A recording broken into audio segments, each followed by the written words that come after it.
ঈদৰ আগদিনা এজনী বোৱাৰীৰ ঢেৰ প্ৰিপাৰেশ্যন থাকে। সেয়া আকৌ কি পিন্ধিম কাপোৰ সেইটোক লৈ নহয়, কি বনাম সেইটোক লৈহে, কেনেকৈ বনাম। আৰু সেয়া যোগাৰ কৰোঁতে ৰাতি একদম ভাগৰি মেলি মেহেন্দি আঁকিবই মন নাযায়, কিন্তু হ'লেও টোপনিয়াই মই আঁকিছিলোঁ। ডিজাইনটো যদিও ভাল লগা নাই, কিন্তু ৰং উঠাৰ পিছত কিবা এটা মানে ভাল লাগিছে। জানেনে, ঈদৰ দিনা ঈদ যেন অনুভৱেই নহয়। সেই ছোৱালী কালৰ ঈদ আৰু এতিয়াৰ ঈদৰ মাজত বহুতেই পাৰ্থক্য আছে। সেইটোক এজনী বোৱাৰীয়ে বুজিব পাৰিব। কিন্তু হ'লেও জানেনে, যেতিয়া মেহেন্দি আঁকো নহয়, মেহেন্দিৰ ৰংটো চাই লৈ কিবা এটা যেন ঈদ যেন লাগে আৰু সেইকাৰণে আকৌ হেল্ল' গাইছ, কি খবৰ আপোনালোকৰ? জেচমিন মিনি ব্লগলৈ আপোনালোকক সকলোকে স্বাগতম জনালোঁ। জানেনে, অমিতাৰ গুটি মানে ইমানেই সিঁচিছোঁ, কিন্তু এটা গুটিও আগতে ওলোৱা নাছিলে পুলি, কিন্তু এইবাৰ দেখিছেনে ইমানখিনি ওলাইছে। আশা কৰিছোঁ এইখিনি হ'ব বুলি। টাপতে লগাইছিলোঁ সেইকাৰণে, যাতে চকুৰ সন্মুখতে হওক, আৰু এইবাৰ সঁচাকৈয়ে ধুনীয়াকৈ হৈছে।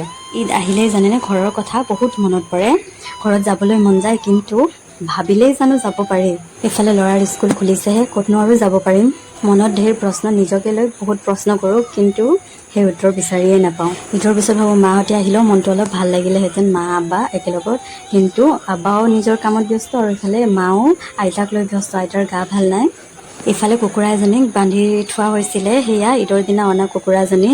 ষ্টাফৰ কোনো অহা নাছিলে, সেইকাৰণে ইয়াৰ আয়ুস দীঘল হৈ গ'ল। দুদিনমান বান্ধি ৰখাৰ পিছত এৰি দিয়া হ'ব। আৰু ইয়াত দেখিছেনে পানী দিছিলোঁ খাবলৈ, এয়া পেলাই গাইছ। এইফালে এয়া দেখিছেনে নেমু আৰু জলকীয়া, চাই লৈ আপোনালোকে গম পাইছে এয়া ঘৰৰ নেমু আৰু জলকীয়া মায়ে লৈ আহিছে। মনত মানে ইমান প্ৰশ্ন আছিলে নহয়, মই যাব পৰা নাই, মাহঁতেও অহা নাই, কিন্তু ঘপককৈ মা আহিলে, মোক কোৱাও নাছিলে। মই একদম ছাৰপ্ৰাইজ হৈ গৈছোঁ। বহুতেই ভাল লাগিছে, মাক চাই লৈ মনটো কিবা এটা ভাল লাগি গৈছে।